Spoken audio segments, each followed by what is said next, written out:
everyone. Welcome to HR Bytes, a podcast and video series to bring you stories of everyday people who are driving digital transformations in their organizations, data-driven and future-fit digital HR leaders. Today's guest is Tina Marie Wohfield. Welcome, Tina. Tina is the founder and chief people strategist at Tina Wo. She's a passionate champion of human resources, leadership, and talent management with over 25 years of experience in the human resources profession. Tina Marie is an active member of the HR community and a dedicated advocate for advancing the HR profession through collaboration, partnerships, and mentorship. Welcome to HR Bytes, Tina. What an impressive profile. Could you please tell us a little bit more about yourself, your background, and your role? I am a chief people strategist, so I work with departments or HR departments or leadership and help them navigate and figure it out on their own aspects to advance their department through innovation, through strategic projects. Oftentimes as HR departments, and I think we can both relate, we get bogged down in the day-to-day and there's things we want to do, but we need a little help or a nudge to get there. So I am like the HR super nanny and help organizations as a guide to help them along their journey so they can achieve the platform they want HR to be within the organization. And over the course of my HR career, I've held a lot of different roles, but I've always had a firm interest in collaboration, ideation, and technology opens up a lot of those opportunities for us to bring people, ideas, and innovation together. It's a great medium for us to do that. Absolutely. So as you know, we've all been kind of forced to adopt technology over this past year in every sphere of our lives, basically, and even more so in our work in human resources. And as an HR community, I think we've adopted at warp speed, to take a term from science and Star Trek and Star Wars that I know you like. So what do you think has happened with our HR functions when it comes to this technological adaptation and adoption? And how do you think the pandemic has actually fast-tracked tech adoption in our HR functions? So it's forced us to embrace concepts that we've been quick to allow other departments in the organizations apply, such as flexible remote work and use of technology to connect. But there's that traditional mindset that HR has to be on site at all times and visible at all times. And so this pandemic and forcing us to look at how we view remote work, the whole concept that I embrace and I think is going to continue to stay, which is work from anywhere or learn from anywhere. And it's actually put the spotlight on learning platforms in ways that we connect to help employees learn, share information, and grow from a talent management perspective as well. We've gone from having in-person interviews to using virtual platforms to have interviews. And so the aspect is I need that person on site so I can see them, read them, truly build that personal connection. This pandemic has prevented us from doing that. So from a recruiting, onboarding especially, virtual tech has been so imperative for us to get employees information fast and scalable. It's really shifted the mindset or shifted the way HR departments operate. And it was reactive. I know you mentioned warp speed, but it's a rapid reactive response. So we would have not gone down this road. We've talked about it. We know HR of 2025 was going to have us implementing a lot of these platforms or processes. This was one day you were working in the office. The next day, your local or state agency in many aspects said, no, office is closed. Now what? So we rose to the occasion with it. Now what? But I think it's allowed us to grow, and we've seen platforms that have evolved not from their intended use, but we've adapted them to the needs of the organization, and they're not going to go away. Absolutely. And when before the pandemic, we were all moving towards this people first kind of HR strategy, and we were also trying to see how we would implement technology in our function. And the question that always that I had front and center was, are we practicing the human resources that our CEO wants us to? Are we in line with our business strategy? And, the organizational networks that we form in the organization play a great role in adoption of any projects within our function, right? And I believe that social networks have a great impact on our adoption of technology within our function. What role did your social capital, your social networks in organizations that you worked with or worked at, play in generating, incubating, and scaling innovation within the HR function now and in the past? And what do you think it will be in the future? Relationships have played a critical role. Our ability to engage our stakeholders so they trust us. So when we come with a shared idea or a response, it may be a positive or negative response to a direction the organization is going to take.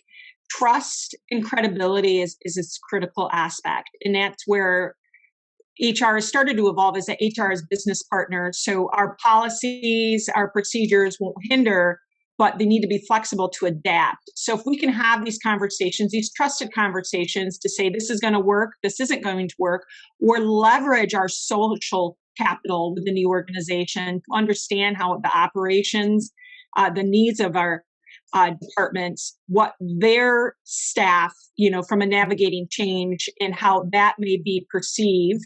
And when we want to implement something that we've never done before, who can we bring in as champions? What can we do to create that positive experience so we get more people on board? It's so critical. But that's just not from an internal perspective. We need to look outside of the organization. So if we know what's going on within our competitors, within our industry, within the global HR community as a whole, we can say, okay, this company, this is our competitor, this is what they've implemented. This has worked or not worked, but this is how we can adapt or incorporate that here within our organization is really important. So building relationships internally and externally to know what's going on outside our four walls is critical for us to truly continue to advance and innovate HR as a whole. Absolutely. And we see this adaption and adoption so clearly across the board in every country, across industries. The HR function has become front and center, not just because of our technology adoption, but because we've been asked to be kind of the coaches, kind of the mentors to our employees during this pandemic, and hold their hand while we also handle the day-to-day mundane HR tasks that we have to, right? What's one piece of advice that you have for HR professionals who are, looking to adopt new technology and or have had to adopt new technology in the recent past? And, how would you advise them to tackle the challenges that they're facing? And what lessons would you like to share from your journey? I would say that we need to be very smart consumers. And sometimes the biggest, boldest item that's out there, the newest and greatest tool, may not be the best tool for an organization. So being a very savvy and smart consumer, doing your research, test driving any of tools you're looking at doing. So you could do a modified or a beta test and find a pool or department to try out that software before you implement it within the organization.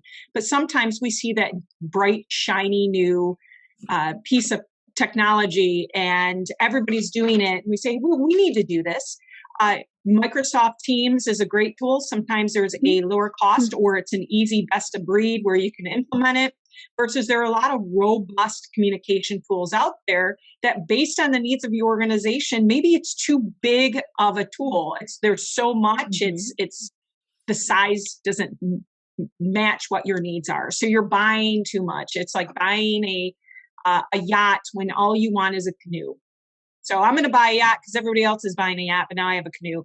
So I would say be very smart, do your research, do your due diligence, reach out to your fellow HR colleagues that you have in your extended network and say, hey, I think you have familiarity with this tool.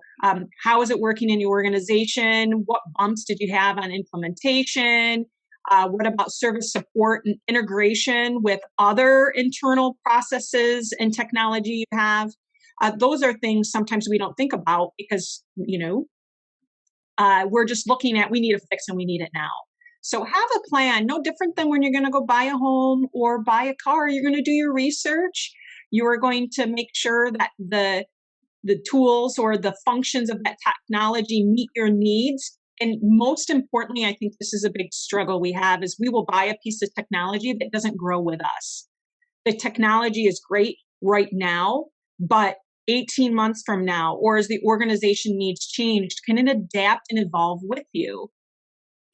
Sometimes it won't. Absolutely. I've seen adoption of technology on a very large scale and also on a very small scale.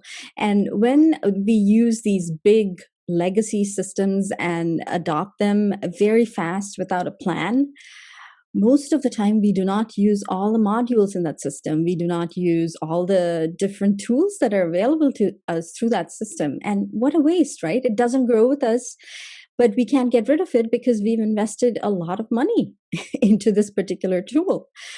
So those decisions that were made in the past, I guess, will reverberate with us for a long, long time. And if remote work and hybrid work are going to be a part of our workplace now, what do you think our HR function can do to prepare our workforce for an increase in this remote and hybrid work? Because we know this year too, we're all going to be working from home for the most part of the year. And I know our HR community has done a lot in this past 9-10 months to help the employee population. But what more can we do to help and guide our organizations through this time? We need to train employees or provide them the tools to say, this is what remote work or flexible work means in our organization. This is our interpretation. This is our environment and our expectations.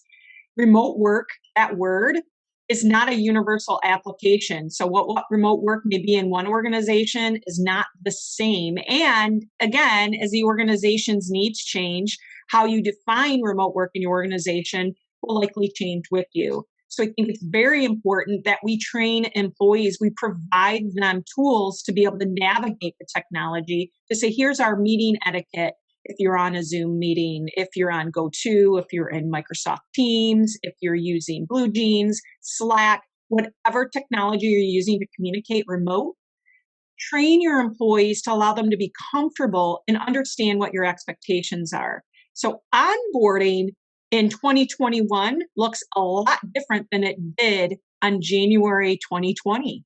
We need to make that part of our training and assimilation into the organization. And it's not just new employees, the existing employees, our days are different. How we communicate, connect with individuals is completely been turned upside down. And we're still getting used to it 9, 10, 12 months later. It's the need to make sure everybody understands and has the tools to be successful. We can't assume they do or they know. Absolutely. I was talking to a friend of mine who was thrown into onboarding because one of the onboarding colleagues had a family emergency, which is the nature of our work right now and our world. And she did not know how to use some of the tech tools to bring the employee on board. And she opened up all these different windows. And while she was onboarding this person, it was a mess on her computer and she couldn't figure out what she was doing herself. So, we need to have contingency employees, not just plans, but these employees who can stand in for our HR, colleagues colleagues because we just need backups the whole time. It's, like we were talking the other day, it's work in the flow of life. It's no longer work in the flow of work, it's work in the flow of life. And it's scalability. So if business continuity perspectives, if somebody leaves the organization, you have a tool in place. If you're used to having new hire orientation in person, you have a tool in place. It allows you to have multiple mediums to apply to the needs of multiple perspectives in the organization. As the environment changes, you have the ability to evolve or adapt, to adjust very quickly and not reactively. Absolutely. Transformation and adaptability and resilience, right? All these phrases are so much more important in today's life and work life than ever before. So this brings us to the end of our questions, but I do have a fun rapid fire question connection round. Who is one person you've gained in your network in the last year that you think more people should know? Nikki Hoyland on Twitter. She's the Nikki with a Y, H. She's out of Manchester, UK. She is a tech guru. Her positivity and she just exhibits ideation in all she does. She is truly inspiring. Follow Nikki. Absolutely. And I'll link her account in the show notes for everyone. What's your favorite HR podcast? Outside of this one, oh, geez. That would probably be HR Social Hour with John and Wendy, which they just hit their 150th episode. I'm a big fan, John and Wendy. So congratulations on the 150. Favorite LinkedIn Learning or e-learning webinar series for HR Tech or HR? That was a good question. So I'm going to list two. Lori Rudiman has two really good LinkedIn learning modules that are great. And Learn with Laura Mazzullo of Eastside Staffing does some great content as well. Absolutely. And I'll include the links in the show notes for those two series as well.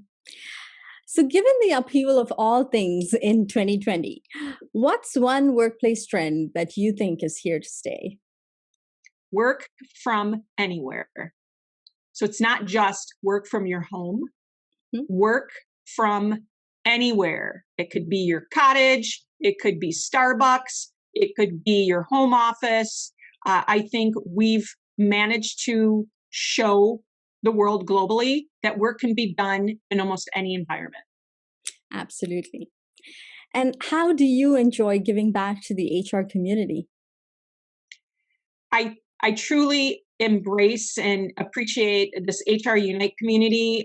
So the ability to bring HR professionals together, to connect, to collaborate, to support each other, share resources, and truly advocate for our profession. The more we bring people together, the better we are as a profession. Absolutely. And I just love what you do with the HR Unite community. So I'm looking forward to everything you have in store for this year for us. So thank you so much, Tina, for being my guest today. I'm sure the insights that you've shared will resonate with a lot of us in our HR community. And I'm looking forward to all the great things that you're going to do globally this year. So thank you so much. And listeners, thank you for tuning in, everyone. I look forward to bringing you more global stories.